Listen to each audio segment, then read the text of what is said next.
lang sa inyo yung loob. Ayan, so nakikita niyo. Ay, sorry.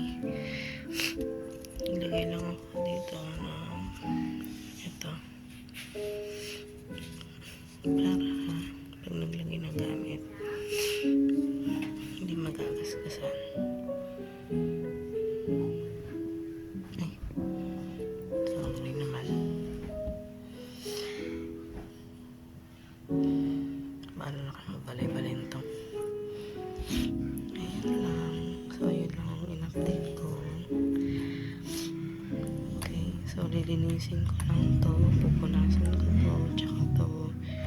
Ito. Napunasan ko na kasi yung tsaka sa sipon. Yung sling. Then, babalutin ko na to. Then, ready to go. Okay.